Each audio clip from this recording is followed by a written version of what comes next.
What's up, everybody? My name is Kason. Welcome back to the WDL. This is Season 3, Week 9 of the Heindler Division.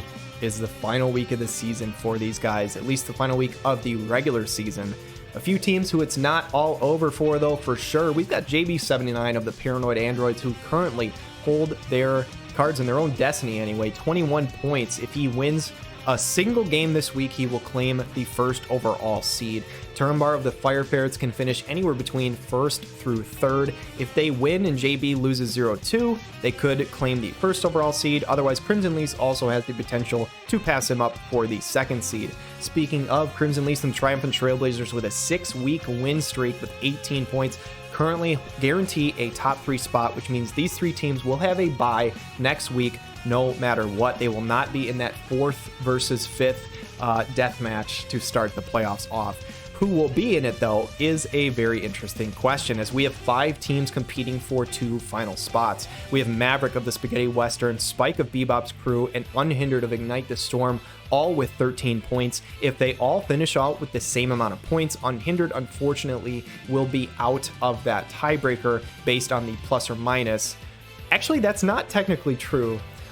If they were to all 3 tie together and Unhindered 1-2-0 and Spike 1-2-1, I'm not sure how that tiebreaker actually works, so we'll have to see how that plays out. Dezaire of Team Big Mouth with 12 points and LucianRamz of Lone Shadow with 10 points. Both are not out of it either. Dezaire actually plays against Unhindered, which should be an interesting matchup. So I will take my face off the screen real quick. This is probably not going to be the order of the matches, but we have JB79 versus Colgate, Turambar versus Error 404, CrimsonLyse versus Maverick, Spike versus LucianRamz, and Unhindered versus Dezaire. So can Dezaire pull off the miracle run? He started out 0-4. Can he make it 5-4 and make the playoffs? We'll have to find out. We got a bunch of best of 3s to get into, guys, so let's jump into them.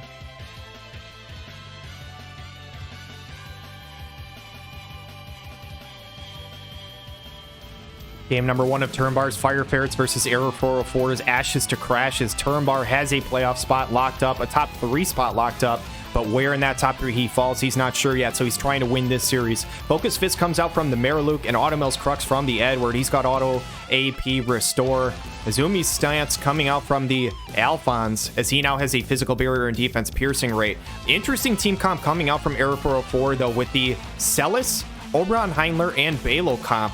Very, very cool. Double tank for the Oberon in the backline. We'll see if it works out. The Runic Blade coming out from the Celis. Keen Blade followed up by the Balo here to get that CT up. And Oberon should be able to go for another buff here. It is going to be the King Bradley Teamar, so he's hasted up and ready to go. Undefeated General's Pride coming out from the Celis. I do wonder, though, if they are going to be able to do a lot of damage to this Turambar team. Edward and Alphonse both can get pretty decent pierce resistance with some of the equipment. Edward especially. 5,100 damage is a very good start to this Celis, though, as she is quite weak to strike damage. Armored Flash Kick follow-up for 9k. And just like that, one of the tanks is just out of the fight immediately. Momentum followed up with by the Maverick, who is a 40 cost unit R format, but in this team comp, she's worth like 60 or 70, let me tell you. Trinity Burst is a nice little start by Balo, but what can Oberon get done? He's going to go for the 8-path Dragon Shine, elemental debuff, or elemental resistance down on the team here. Lands onto both. An okay amount of damage, but honestly not nearly as much as I think you'd like to see, especially considering this Maverick not only does damage, but heals up the entire party and gives them regen. Thunder Smite comes out from Oberon, dealing a very large chunk to the Alphonse here. I don't know, though. Stone Enclosure, how much damage does this do? 1,500 on the first hit, 2,200 on the next, almost 4k altogether, and the slow is quite a bit of damage here. Edward going to follow up with Adamantine Pillar. Damage caps the Oberon, and this is quite clearly going to be a Game 1 victory for Turambar and the Ferrets. This full strike composition is just absolutely devastating. As you can see, Maverick just on full support duty with that Crowning Chakra. Balo is trying his best to carry here, and they're going to have to kill him twice, because this is 140 Balo, which means he's going to die, come back to life with a full health bar. And so even though I think we know how this fight ends, this might drag on for a little while as the Focus Fist comes out from Maverick. Edward going to follow up with a Full Metal Fist, and that is first Balo down, but here comes Super Balo trying to pull off this 1v3. Max HP, attack, accuracy, 41 AP, basically everything you could ever want. Absolute husband material, am I right? Trinity Burst comes out from the Balo, damage onto both Alphonse and Maverick. Alphonse going to follow up with a Boulder Blockade. But just waiting for Edward to deal some damage, as he is going to be the big hitter, being that wind unit. Surge Strike actually doing a decent chunk from Maverick as the Lightning Strike chains up. Full Metal Fist will take care of it, though. And finally, we do get the result that we thought was coming. Game 1 victory for Turambar and the Fire Ferrets. Heading into game number 2, Turambar trying to fight for that first seed and making sure he doesn't fall into third. It is the full strike team composition again. This time the switch up is not bringing the Celis, it is bringing Ravi's. I do expect her to tank at least a little better than Celis did to some of this damage. We'll have to see here. Azumi's stance coming out from the Alphons again. So basically same buff rotation coming out from Turambar. And Purple Dragon's Providence coming out from the Oberon. Defense piercing, AoE resist for the party is very, very nice. And I expect that Ravi's has actually probably a ton of AoE resist at this moment. She can build quite a lot. Taunting Blade comes out for only 149 damage, basically just going to tickle the Alphons somehow through his metal armor. I'm not really sure. But it does find the hate up, and she finds a standard attack. His barrier is starting to get whittled down, though. Only has 1 hit left. Full Metal Rage going to come out from the Edward. How much does this do? 7,900 is a lot. Huge buff removal, but I did not see that it said defense down. I wonder if the defense got broken, but it doesn't matter, as Surge Strike comes out from Merluc, just destroying her. And unfortunately, Ravi's couldn't hold up any better than Celis did here. Alphonse is going to make his way forward. And Phoebe's, I imagine, going to channel another Quicken. What can Oberon do with 2 turns in a row? Can he find a kill onto the Alphons with back-to-back attacks, maybe with a nice little chain? We'll see here. No, the answer is no. 2,000 damage from the Limit Break is not nearly enough. The Quicken will hit. And now with the barrier gone, I expect to do a little more at least. Thunder Smite is going to break it. Actually, I'm not even sure if it got broken yet. I think it did. I think Ravi started that chain. But it's not going to matter. Edward's going to follow up with a ton of damage here. 11k will knock out the Oberon. I imagine this is a Quicken that is going to whiff. But man, oh man, this team from Turambar is just absolutely nasty. I pity the team who has to play them in the playoffs, as Azumi's stance comes out from the Alphons, and the Quicken's going to whiff. Phoebe is now into a 1v3. And I think she's probably throwing up the white flag as the magic barrier comes out from Edward Elric. And Turambar is going to guarantee himself at least a top 2 seed, but if JB79 loses this week, he could clinch himself a first seed. We'll have to see. Focus Fist comes through from the Alphon, clinches the Game 2 victory, and wins the series. To Error404, aka Snarky, thank you so much for playing all year. It was just a joy having you in the season. And Turambar, looking forward to seeing how he does in the playoffs. We've got a bunch more series to get into. Let's check out the next one.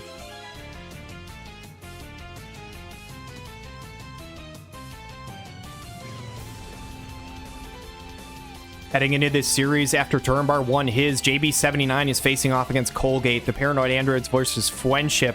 And JB79 needs to win 1 single game in this series to clinch his first place spot. He does not even need to win the series. But Colgate looking to pull off the upset. Poise comes out from King Bradley along with the Elda, Leonis, and Kadia. I'm normally used to saying Elda and Helena with a mom and pop team, but that is not what it is, as it looks like we have a little positioning change coming out in terms of the how it looks on the map. I know that JB79, obviously being a manual player, probably used to putting the overhead view, so we might get a little bit of a different view here on some of these attacks. Mind Crusher coming out from the Marial, dropping that Spirit. And Winter Victoria is going to go up next with the Winter's Reward. This does have a chance to blind the opponent. How much damage is it going to do? Not a whole lot. Looks like that barrier working pretty well for Elda here. Erase Bright Ward comes out from the Kadia to try and get that debuff resistance up. And this is basically like the Super Bradley team. Can Bradley overcome 1v3? As Perrine just goes absolutely nuts and destroys Elda here. The Erased Bright Ward is going to whiff. King Bradley going to follow up with a Calculated Rend. That's a good chunk of damage onto the Perrine. Gets his CT up. He is going to go again before Perrine. If he can find this AoE, she might drop without ever getting any sort of self-heal or anything. Cauterizer comes out from the Winter Victoria. Cool TMR to see here, as the Kadia is going to start channeling another spell. It's a raise for King Elda, and it actually does land. If this is a Calculated Rend, I think Perrine dies. It is. It's a massive slash chain. Not only does Perrine die, but also kills the Winter Victoria. And hold on a second, Colgate might be able to pull off this Game 1 upset. A huge self-heal coming out from Elda. And Mariel finds the kill on Kadia, but it's going to be too little too late. Bradley's going to go next. He's got 25 AP. Can he find a kill? Assault Blade certainly will get it done. And Colgate and Fwendship pull off the Game 1 victory. Heading into game number 2 with Colgate up 1-0. I know that Turambar is probably his biggest fan at the moment. Can he pull off again, though, another victory? And this is the double fire glove team coming out from JB79. Probably the most impressive team we've seen from him all season, as the zombie TMR comes out from Revelka, and this fire team just does so much damage. And Mariel's a beast of a tank, but an interesting team comp coming out from Colgate here. I believe this is a full mace composition. That's really cool to see. Calamity Guard coming out from Mashri here to nullify tons of status effects, get a one-hit barrier on everybody. Divine Sacrament coming out from Sodali, and I'll be curious to see how this works out. So Jealous Wrath coming out from Mariel. This is a tech we've seen a handful of times from JB. Really put in some work. Mariel with that Arithmetician sub, she has insane range on some of her attacks and can land Berserk on the opponents. It works very, very well. The Erase Bright Ward coming out from Kadia. I expect she's probably just going to start channeling this again. She very much likes to use this often, like in repetitive fashion. It is going to be this Erase Bright Ward both on her and the Sodali, getting herself some CT up.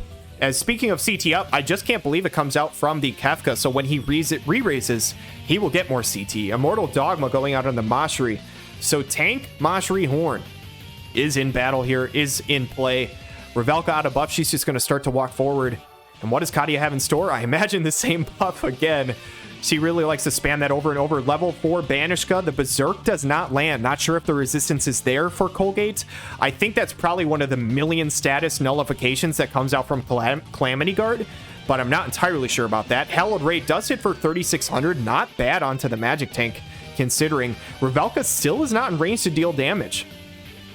My one question, though, here is that does Colgate have enough damage in this team? I know Mashri can deal some single target damage, but she doesn't have really big AoEs. Kefka is actually out of range as well, though. So here comes Sodali. What can he get done here? As Banish is going to land onto the Mariel.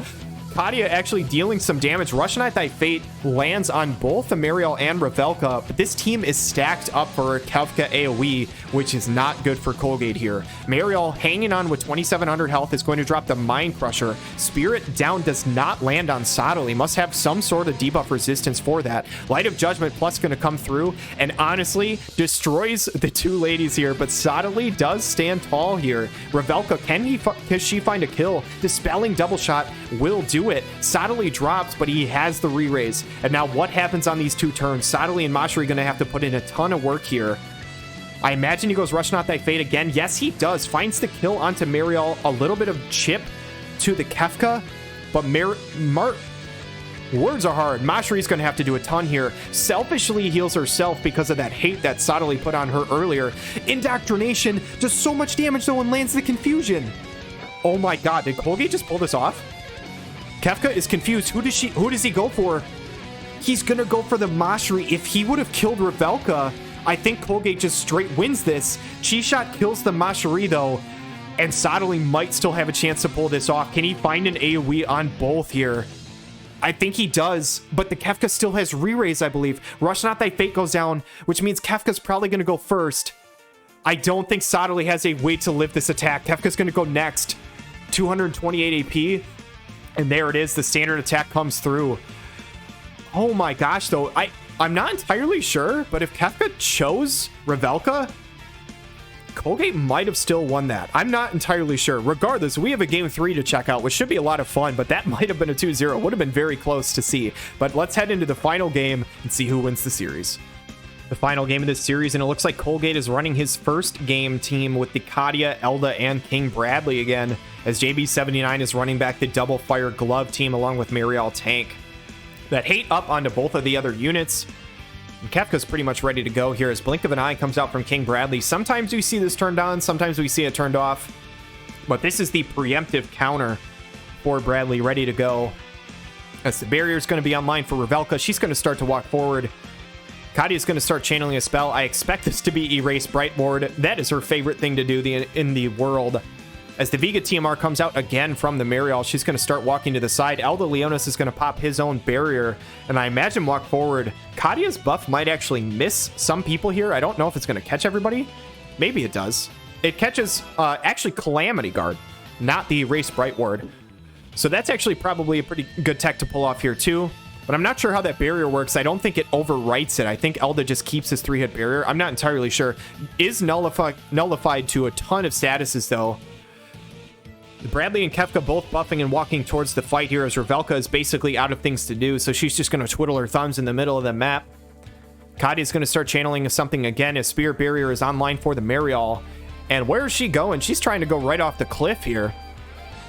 Elda going to follow up, but he can't find damage. He is a very old unit, which means he does not have the range for that. Calamity Guard comes out again. And Kadia is very much a unit who likes to spam these spells over and over. Momentum comes out from Bradley, so he uses his own eye patch here. Revelka still cannot find the damage, and Kefka shouldn't be able to either. So the positioning from these two teams, they were very far away from each other, and Elda still can't even get damage down. I expect that Kadia is just going to use the Calamity Guard on Bradley now at this moment. Mariel going to go for the level 4 Banishka, though. Does it land a Berserk? It does not. Calamity Guard coming through again. And I watched those status effects. I did not see Berserk there. So unless Mashariz is upgraded from the other fight, I don't think that was nullified. They might have the resistance, though, as Deflagration Blast does a good chunk of damage to both Elda and Bradley. Kefka, can he find a kill, though? Yes, he does, onto the Elda. King Bradley is ready to go with haste and CT up, though. Can he find a chain on all three? Calculated Ren will not hit all three. It will hit Mariel and Revelka. But with CT up, he's going to go again before Kefka does. But not before Mariel does, as level 4 Banishka comes through, kills the Bradley, and it looks like this is all over. Looks like JB79 should be able to pull off this series win. Level 4 Fire comes through, 6,700 damage. And the 1 seed for the Heindler division, JB79, absolute beast of a player with a great team. Impressive all season. I will say, though, Colgate of Fwendship, maybe not in Game 3, but in Games 1 and Game 2, certainly gave him a run for his money. Awesome watching Colgate all season. Thank you so much for participating. Let's check out the rest of the series.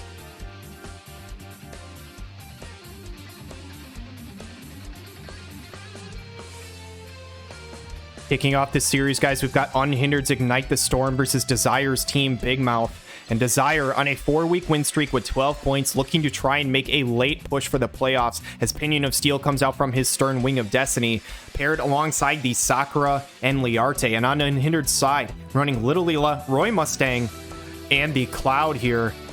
I think this is over for cost. Am I crazy? Isn't Little Leela 50 in our format and Roy and Cloud both 90? We'll double check. We'll see how this battle turns out, but I think this team is overcost. We've had this a couple of other times. Jealous Wrath comes out from the Liarte, though. Increased chance to Berserk and going to start moving forward. As the Little Leela is going to go Boon of the Lion, AoE resistance up on the party and moving to the side here. Stern Wing of Destiny going to pop his Reawakening, which means re-raise, accuracy up, a bunch of good things for himself. Was that only 2 movement? I'm not sure if that was 2 or 3. Does he have Bowtie? I think I probably missaw that, but I will double check on the next turn. Thunder's Protection comes out from the Sakura, and actually I think he only moved 2 movement because Liarte is in the space next to him. That would make sense. Roy's going to buff and move forward. Soldier's Honor comes out from the Cloud. Attack and AP recovery on crit. Stern Wing of Destiny, is he in range to deal damage? He is not. He's going to pull off the King Bradley TMR and start to walk forward here. And Liarte, can she get any sort of dangerous status effects? The Shadow Devourer will land on a Cloud. Does anything land? I couldn't see whether either of the statuses, Immobilize or Poison, went off. Padfoot comes out from Sakura, though. Basaro's TMR, a very, very good one. And the Immobilize landed, but it doesn't look like Poison did, from what I can tell. Little Leela's going to follow up with a Silencing spell, drop that Healing Power. I don't think the Healing Power will matter a whole lot, though. As Heart of Flutter comes out from Cloud, it's kind of ironic, though, as the movement is up, but he's immobilized, and I take it back. The Poison did land also. He just took about 2,200 damage, and this is looking pretty rough in Game 1 here for Unhindered. Aegis Crush comes out from the Stern. Sakura's going to follow up with this, and what attack does she have? This should be the Thunder. 5,500 damage, taking out the Little Leela, and Dezaire is on a rampage, man. True Triple Combustion is a ton of damage, though. Kills the Liarte, doesn't quite take out the Sakura. And Stern is going to follow up here. Can Cloud reflex to keep himself alive? That is the only thing he can do to survive this, I believe. He's thinking a little bit about what he wants to do. Aegis Crush is actually just a single target attack. Oddly enough, can't find the AoE here. As Prescience comes out, the Limit Break gets dodged. Unfortunate for Unhindered here. I don't know how much damage this would have done. Tough to say. The Poison does tick down for Cloud here. Sakura's going to go next. If she finds a double kill, then the reflex doesn't really matter. Is she able to find this AoE here? Stern apparently was not able to, but I think Sakura can find this. we're going to see here. It's showing both units. For some reason, this is a bit laggy. Quick Thunder's Light comes through. That is the double kill. So it looks like the reflex would not have mattered, as Sakura would have found the kill regardless. And I'm sure Unhindered did this by mistake. We've had this like twice throughout the season. I will double check everything, but I know Cloud is 90, I believe Roy is 90, and Little Leela is 50 in our format, so I think that actually is overcost. But regardless, Dezaire won that game, so I'm not even really going to worry about it. Let's check game 2 and see what happens there. Heading into game number 2 here, and Unhindered is running the double glove team, More the Merrier, Roy Mustang, and Little Leela. This team actually is 220 in our format. Maybe thinking that because he runs More the Merrier, who is normally 90 cost, maybe just got a little mixed up in game 1, but this one is legitimate. Boon of the Lion comes out from More the Merrier, getting that AoE resist on her and Little Leela. Roy Mustang going to go Aurora of Blessings. A pretty smart option here, considering the light damage coming out from Dezaire's team last time, as a Heart of Like Needles comes out from Sakura. And Jealous Wrath coming up from the Liarte. And in case I didn't mention it before this series, either team needs to win to have a chance to make the playoffs. If whatever team loses is out, the winner has a chance, but needs things to go correctly. Reawakening comes out from the stern. Re-raise is online. Sakura's going to go next, start channeling a spell. What is it going to be, though? As More the Merrier, I imagine, is starting to channel her own Re-raise here. Fuel to the Fire comes out from the Roy, so he's ready to deal a ton of damage. And it's just the Heart Like Needles refresh on the entire party this time. I take it back. This is actually a guard haste, which means it is Time Mage sub More the Merrier. Shadow Devour comes out on the Little Leela, doing almost no damage. But not only does it land the poison, it also lands Berserk, which is huge because Little Leela cannot silence Sakura now. That is very, very rough for Unhindered here. As the Limit Break comes out from Stern, Infinite Light is going to give himself haste. We've seen this before. This is one of the coolest Limit Break animations in the entire game. Honestly, considering she's berserked, Little Leela tanked that insanely well, but that poison, immobilize, silence everything, whatever is all on her is just absolutely crippling. She can't find the silence onto the Sakura, which means she will take her out, but Divine Toxicology is good damage from the More the Merrier. Roy cannot find damage. He's going to move himself out of the way. Said, hey, I don't want to get caught up in an AoE here. Convergence Plus is okay damage, but honestly tanked decently well by More. The problem, though, is that haste is massive. Looking at the Shadow Devourer now hitting the Roy Mustang. Stern is going to get to go again before More the Merrier will act. Sakura going to start channeling a spell here. Quick Thunder's Light will hit both. It's going to take out the More the Merrier, and honestly, this Liarte has been kind of an MVP through this series. That poison landed onto Roy as well, and Dezaire, man, unreal. Losing the first 4 weeks now closes the season out with 5 straight wins. Regardless of what happens in these next 2 series, whether he makes playoffs or not, that is one of the most impressive runs I have ever seen in my entire life. To start out 0-4 and go 5 straight, that is absolutely nuts. And to Unhindered, heartbreak for you. Unhindered is an amazing person. I'd be lying if I said I wasn't rooting for him to try and make playoffs. Super cool guy. But regardless, huge level up from last season. I think he only scored 1 or 2 points last season, I believe. I know he didn't win a series, but this season he ends up with 13. Huge improvement and awesome to see. Looking forward to the future from him. We've got 2 more series to check out. Let's jump into the next one.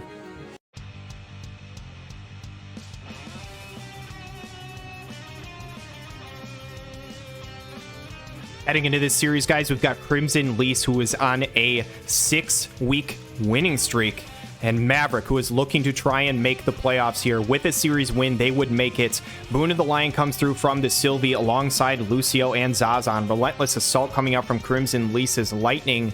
And it looks like the full Knight composition, I believe, coming out from Charlotte. Actually, I think Charlotte is Red Mage, excuse me. But a couple of Knight cards coming out from CrimsonLyse's team, as a Track Wall comes out from Charlotte. And I think that was only 2 movement, as she might be running Bowtie here. Keenblade comes out from the Lilith, a unit we see very little of, as Crystal Temperance comes out from the Zazan. I don't remember which TMR that is, but it's healing power down on crit. Very cool TMR. As Lightning is going to start walking forward here. A Prayer of Resolute Oaths comes out from the Sylvie to try and get that Spirit and Spirit debuff resistance up on the entire party. Sharpshoot comes out, 2,000 damage from the Lilith here. And what can Lucio follow up with? Luminous Grace comes out to try and drop that light resistance on the Lilith. How much damage can he do? 8,200. That is a ton, as the CT does go up from Lilith, dropping below that threshold. Glorious armor comes out from Charlotte, and she's a very good tank, but with Bowtie on, her movement is incredibly low, which means she is just way in the back. Pursuit, though, 3,000 damage on the follow-up is very, very impressive. It is going to be enough to proc the limit break from Sylvie, though, which is going to full heal Lucio and give him that barrier as well. Zazan's up next. Can he find a kill onto the Lilith before she can get much of anything done? No. Actually cannot. He has so much range that he can actually find the Charlotte on the other side. As AP Devastator comes out from Lilith, not a ton of damage, but does shred a ton of the AP on Sylvie as the Radiant Nova comes out, kills the Lilith, and now Lightning does have Bravery down as well, which means she is not going to be doing nearly as much damage as normal. Life Siphon 2. The follow-up, I expect to kill Zazan. It's going to. He's going to drop. Pursuit does 1,600 to Lucio. No crit, and the Bravery down means the damage doesn't do as much this time. But Charlotte is now finally in range to tank up. And is she far enough apart from Lightning to buy enough time to try and get CrimsonLyse this win? Full Life is going to go off for Maverick. It's going to revive the Zazan, and this is now back to a 3v2 in his favor. Radiant Nova not doing a ton of damage, but again, that Bravery down on both units is massive. As Paralyzing Trap comes out from Lightning, she's not in range to deal damage, so she goes for that to try and get the paralysis off, but it does not land on either. Lightning Strike does about 6k to the Zazan, and CrimsonLyse's team, unfortunately, is very low on AP right now. True Paladin Strike comes out for the Sylvie, about 2,000. But here come the hitters. Zazan's going to continue that slash chain, and Lucio should be able to follow up with tons of AP here. Scintillating Eclipse is 4,700. Charlotte doing her job here, tanking up, and if Lightning had AP, I would say that CrimsonLyse would be in great position, but she can't. She just has the standard attack here. Charlotte is going to go for Electromagnetic Explosion, though. A guy on Esper triple paralysis? Oh my god, but Sylvie shakes it off like nothing. True Paladin Strike. Does Lucio get paralyzed? He does not. Oh my god, the triple paralysis, but 0 for 2. Both of them moving on their turn. Zazan does actually get fully paralyzed. I don't know the percentage chance. I think it's maybe 50 at least, as Sylvie tries to kill Lightning, and she shoots Zazan, who is in the way. He said, "What the hell did I do? Why are you killing me?" Lightning comes out with the Army of One limit break, though. This Bravery down, certainly nerfing how much damage she would normally do, but it doesn't matter. She still gets the kill, and now this is going to come down to paralysis. Does Lucio get paralyzed? He doesn't. Crescentic Break comes out, and 3 out of 4 times, maybe 4 out of 5 times, I don't know, Maverick does not get paralyzed in that fight. That is actually insane. I thought the RNG was like super heavily favored toward CrimsonLyse with the triple paralysis, but the paralysis just never really went off. All Maverick's units except for Zazan got to act. That is absolutely nuts. And Maverick pulls out the game 1 victory. Heading into game 2, guys, and again, I don't know what the chances are of paralysis. I think it's either a 50 or 75% chance for you to lose your turn. Either way, very fortunate for Maverick after he got paralyzed, but this is the switch up from CrimsonLyse. This is the team that we've seen be very, very effective for him. This is the super Reagan composition with Velis to haste up the party and Uni to make sure the other team can't get hasted up. AoE buff comes out from the Sylvie as Revitalize goes on to Lucio, so now he has tons of AP to get down whatever he wants. Stars of Swiftness coming out from the Velis, and Dragon's Bloodline on the other side to make sure Charm, Stop, and Berserk don't work. 3 statuses that just absolutely cripple your entire team. The Crystal Temperance comes out again to try and make sure there's not healing power on the other side, and that can be a pretty smart investment here considering that CrimsonLyse is running this Velis. Protecting the Light of the Future comes out from Reagan. And guys, if you do remember whose TMR that is, let me know down in the comments because I cannot think of it at the moment. Prayer of Resolute Oaths comes out from the Sylvie. That's not going to matter a whole lot unless Velis is the one attacking. But Light's Blessing comes out from the Lucio to try and get that unit attack resist up. And Grace of Eternal Friendship from Velis is going to make him even tankier with a 3-hit barrier and agility up. Reagan's going to go with Vow of Vengeance, attack and agility. Couple of really creative TMRs coming out from the both sides here. I believe that is a TMR, Vow of Vengeance, but I'm actually not entirely sure about that. Velis should be able to get this haste back online for both him and the Uni here. Bunny's protection on Sylvie. And now you have to start to wonder, is Maverick Sylvie out in no man's land here in the back? Will she walk forward or will she just buff herself forever? Radiant Nova comes out from the Lucia though. dropping both the bravery and the healing power. That TMR putting in some work here. Reagan's going to follow up with a mountain dive, but wow, Lucio tanked that insanely well. That is very impressive. Ice Blessing coming out from Velis. Sylvie's not going to do much of anything, so it looks like she is out of buffs, which is good for Maverick. She won't just sit in the back the entire fight. Punishing Slow Arrow comes out from the Uni, dropping unit attack resistance as well. So Uni's trying to put in some work. And what can Lucio get done with this Luminous Grace? I expect quite a bit of damage, but there is courage and a heal back on CrimsonLyse's Reagan. 10k is a ton, and the healing power down making a massive impact here. A very smart play from Maverick, I will say. This is some big brain stuff. After the heal back and the snow healing, he's still not full health. Mountain Dive is not quite enough to come out and kill the Zazan, as Killer Cross drops human resistance. And Lucio or Sylvie might be able to clean up this Reagan before Velis takes a turn. Punishing Slow Arrow, though, is putting in some work from this Uni onto the Lucio.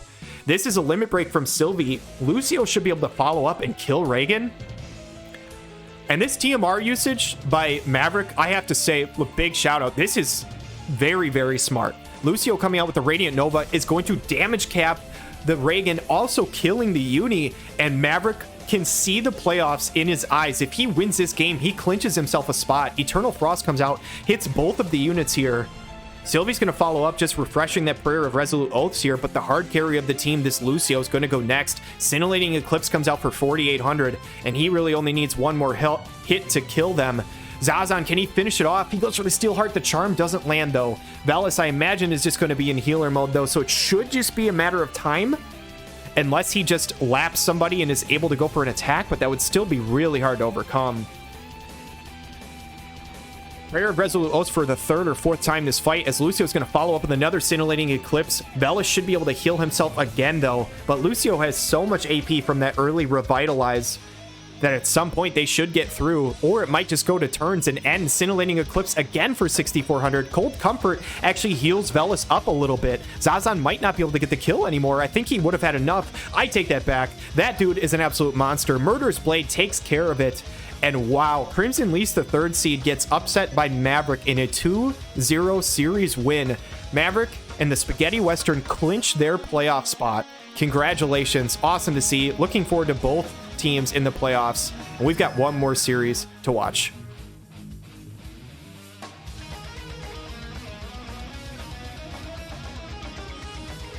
All right, guys, the final series of the regular season for the Heindler division. It is none other than Spike versus LucianRamz. LucianRamz started the week with a small chance of being able to make the playoffs. He no longer can do that, but he can play spoiler. Padfoot TMR coming out from the Shadow Links here, as the AoE buff coming out from the Black Rose Helena. And Spike, if he wins this series, will make the playoffs. If he loses, Dezaire will make the playoffs. So this is coming down to this series. Awesome to see. Greater Chi Barrier coming out from the Garble. 3-hit barrier. He's ready to rock and roll. Dario's going to go next. What does he use? He's going to go with Heart of Flutter, the Sweetheart Eldira TMR. I've said it many times before, but one of the best tank TMRs in the game, if not the best. Divine Grace coming out from the mod. So it looks like Knight sub-job online, not Paladin. So opting for that over the Courage or something like that. Utu Semi coming out from Shadow Link. So her evasion is on point at this moment. And Garble is probably the only one who's going to be able to hit her at the moment with the Detonation Blast. Is that what he goes for? She does have really good AoE resist when she's high on health. Spirit Blaster comes through, so it is not the guaranteed hit. Shadow Lynx is going to dodge it. 4k onto the Dario. And Sephiroth is going to follow up with Veil of Woe, 3-hit barrier and AP auto restore. And Dario, what skills does he have turned on? What does he end up going for? It's going to be the Taunting Spellbind, so he gets hate up and some backline damage. Shadow Lynx going to follow up. She's going to walk in, Dream Within a Dream, going to eat through that barrier. So Garble no longer has a barrier online. Doesn't look like a ton of damage, but that could be pretty useful. The Taunting Blade onto the Mont. He's going to walk over to the side away from Garble, doing him a favor as Black Rose Helena smartens up and moves away from the tank. Devastation comes through. Good chunk of damage onto the Dario, but it does miss this Shadow Lynx. Can anyone hit her? The answer is yes, with guaranteed hits, and probably not without them. Shadow Lynx is going to go next, though. Can she go for something like a Shadow Tether? Get a stop on somebody. 5,000 damage. The stop does not land, but the unit attack resist does drop. And Sephiroth is up next. Can he kill this Garble or somebody similar? Telluric Fury is going to be a massive chain, but it does not kill him. Mont still has hate. Boon of the Lion is going to go onto the Black Rose Helena. And can she kill the Shadowlings? Does she have the accuracy? No, she's going to opt for Sephiroth here. Devastation is going to come through. 4,600 is good damage, and that is one thing about Black Rose Helena that she can do. She can do non-elemental, which is normally very good for Sephiroth, or against Sephiroth. Spirit Blaster follows up with about the same amount of damage. They only need one more hit to take out the Sephiroth. This is looking very good for Spike, but Sephiroth can find a massive AoE here, potentially. Can he find both the Garble and the Black Rose Helena? I think this hits just Mont and Garble. I have to double check here, though. No, it actually doesn't even hit the Garble. It just hits Mont and Black Rose Helena. And look at that damage. There was basically none onto Helena. The AoE resist she has when she is healthy is off the charts. This is something that Spike has mentioned very, very many times about how good Black Rose Helena is. And he's putting in some work with her. As Unavailable Pain will take out Sephiroth, that is a Game 1 victory for Spike and Bebop's crew. Heading into game number 2, Spike trying to win this series. He is now on game point, and Dezaire is rooting for LucianRamz with all of his heart. LucianRamz running Dario, Shadowlings, and Sephiroth, very similar to the first game. Spike decides to switch it up, though, not going with the same team comp, going with Astrius, Miranda, and Murmur. All three of these units are on a couple of vision cards together, so it can be a very strong team. As Veil of Vol comes out from the Sephiroth, the Barrier, and the AP Auto Restore. Call of the Wild coming out from Astrius. So interesting to see that. That's not always the buff he goes for. A lot of times we see Deep Fortification or something like that. The Dario going to go with the Resist Magic buff, though, expecting some magic damage from the other side. What does Murmur go for? I expect a fast cast unless it's a TMR. It is a TMR. It is Black Rose Helena TMR with 3-hit barrier and agility. And Shadowlings is going to go next. Get that zombie TMR on herself, so she's going to have to die twice to take her out. And Sephiroth is taking his time thinking. He's just going to move over to the side, though, so he's out of buffs at the moment. Deep Fortification now does come through for Astrius, and this is looking pretty good for Spike here, because it looks like he might actually get 3 buffs online, as long as he does get his Courage up. I think that is important, even though Sephiroth obviously can dispel it. The Harlequin's Hijinks comes out from Miranda, though. That is the Kefka TMR. Very cool to see, as the Sweetheart Ildira Trustmaster comes out from Dario, just like the game 1. Murmur finally going to go for a fast cast. She's going to use it on herself. If she hastes herself, then she can put out more of them on the other members closer, or a lot sooner, rather. And here comes Shadowlings with the illusion buff, getting that evasion up and AoE resist up on herself. Astrius should be able to go next. He does finally get his Courage buff online, so he's basically used everything that he possibly can at this moment, so he's ready to rock and roll. Murmur's going to go for another fast cast. Looks like it's going to be onto Miranda. And can she find a Water Gut or a Dispelling Thrust? It is Dispelling Thrust. Single target, guaranteed hit, one-shots the Shadowlings. That re-raise does keep her in the fight, though, but Miranda immediately putting in some work here. Dario's going to walk forward with the Draining Seal, drop any sort of activation rate that Miranda would have, and Sephiroth should be able to find an AoE here. What does he go for? No, he goes for the single target to Lyric Fury, dropping the defense on the Astrius. And this is looking pretty good again for Spike in game 2, I will say. Astrius is going to go next. No, I'm sorry, Shadowlings goes first, but apparently she can't get in range to deal damage. Might have some of her range skills turned off. Astrius, does he go for the AoE? Does he go for the Limit Break? He goes for Cross Destruction. It gets dodged by Shadowlings and reflexed by Sephiroth, and that is rough to see if you are Spike. Miranda's going to start channeling. I expect a Water Gut Dispeller, trying to land a sleep on the party. Does it land? No, it doesn't. And it actually gets dodged by the Shadowlings, who is now... It looked like she just got obliterated from the jump, but she is still alive and she's hanging in there. Hell's Gate comes through on the Murmur. 4,600 damage will destroy that barrier of the Black Rose Helena TMR. And Dario's going to follow up. Can he find a kill on the Murmur? No. Magic Reflex means Taunting Spellbind will not land. Shadowlings now does get an opportunity to go for Shadow Tether, though. 7,000 damage, lands the stop, and procs the Courage. And I think this is over for Spike in game number 2. I think LucianRamz should be able to pull this off here. I'd be pretty stunned if Spike wins this. Murmur, does she go for a heal or does she go for damage? A lot of times in this situation, she starts to heal her teammates. I expect this could be Akira, as Sephiroth is going to go next. Will she even get an opportunity? No, she will not. He cuts her right in half. And guys, we are about to go to a game 3 unless Miranda can pull off something nuts. Resistance Break is good damage, but Dario still manages to hang on. Unless she lands an AoE sleep, I think it's just GG. And Shadowlings will finally land the kill onto Astrius. This is now officially a 3v1. Dario going to go for Aeroga Blade Life Rend, removing any sort of buffs from Miranda. And Sephiroth going to go to Lyric Fury. That will take care of Miranda, and that is a Game 2 victory for LucianRamz. So this is going to be a banger, guys. Coming down to the final game of this series, game number 3. If Spike wins, he makes playoffs. If LucianRamz wins, Dezaire makes playoffs. Wouldn't have it any other way. Let's check it out. Final game of this Heindler Division regular season, guys. And it looks like Spike is going back to the team that worked for him in game 1. LucianRamz actually switching it up, going with Sephiroth, Mish, and Ayaka. He said, hey, that team didn't beat the Dark team the first time. Let's change things and see how it works. Black Rose Helena immediately going to walk forward. Tenable Bros. Is this really good or really bad? Is this a bait or does it do a lot? 5467 is a good chunk of damage, dropping that Dark resistance also.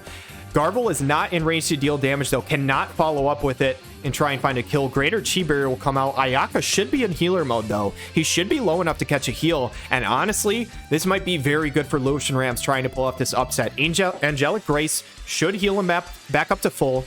Stop resistance would be nice if you were facing off against that Shadowlings last game, but that was his own Shadowling. Says the zombie TMR comes out from Mish. So he's going to have to die twice to be taken out. Mont should find the Taunting Blade. He's got the hate. Sephiroth does have some massive AoEs. I think he finds one on Black Rose Helena, but I don't think he can find Garble.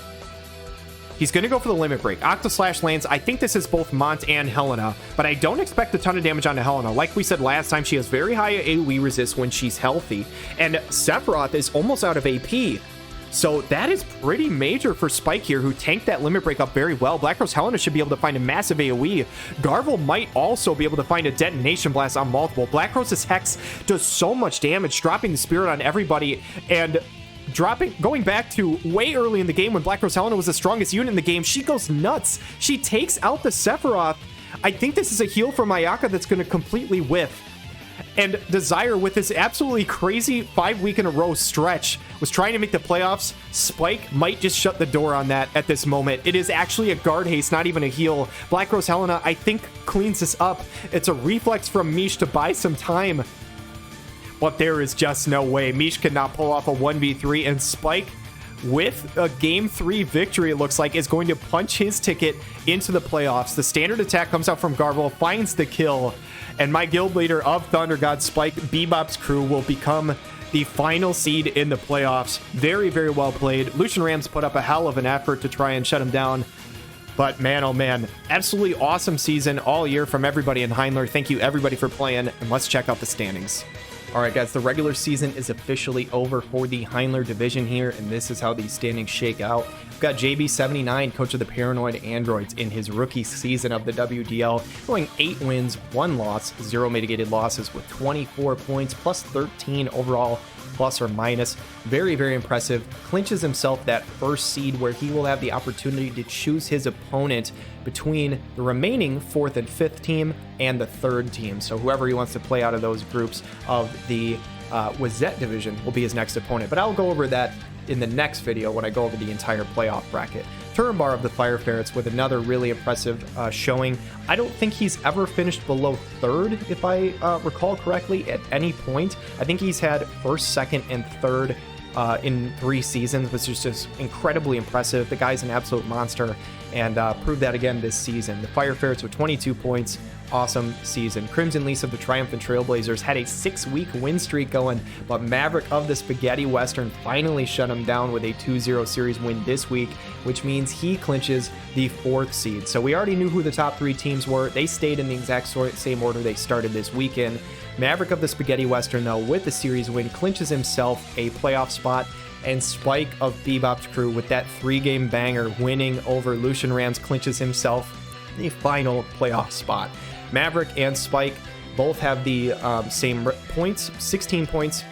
Maverick won that matchup, though, head-to-head, and Spike is going to get an opportunity for his revenge because the 4th and 5th seed play against each other in each division to kick off the playoffs, so it should be a good time. Dezaire of Team Big Mouth, hearts out to you, man. Honestly, a little bit of a heartbreak. This was just like a crazy miracle run. He started out 0-4, 0 points through 4 weeks, and he ripped off 5 straight wins, including the Fire Ferrets, Turambar. He's one of only 2 teams to beat him, so that was an incredible stretch with 5 straight weeks. The fact that he didn't make the playoffs is a little heartbreaking because I mean, he was on a hot streak for sure. Unfortunately, does not make it, but if he wants to fight in the toilet bowl, I think he has a pretty darn good shot at winning that thing. Unhindered of Ignite the Storm, again, heartbroken for him. Awesome guy, 13 points, but not everybody can make the playoffs, and there's too many good players and good people in this division. So unfortunately, 7th place, 13 points though, but still doing way better than he did last season. Honestly, just such a huge improvement, and I am very, very happy to see that for him. LucianRamz of Lone Shadow with 11 points, managing to snag a point in this last week, but couldn't pull off the upset. And Colgate of Fwendship, almost taking down JB79 this week. It was absolutely crazy. Couldn't manage to snag the win, but he was very, very close. 10 points in 9th place, nothing to be ashamed of. And Error404 of Ashes to Crashes. I know they didn't win any weeks, but they had a handful of very, very competitive ones, and it was a joy to watch. So thank you everybody in the Heindler division for participating. A bunch of really awesome people and some really awesome matches. I'm looking forward to both the playoffs and the Toilet Bowl for whoever does want to actually play in that. It should be a juicy one. Maverick versus Spike sounds like a lot of fun for an opening playoff match, so I'm excited to see what happens there. We have one more video for you guys today. It's going to be the Wizette video, the division that I am in, to close this out. And when we're done with that video, I will go over the playoff bracket and stuff like that so everybody understands it. So that being said, I hope you guys have a wonderful day.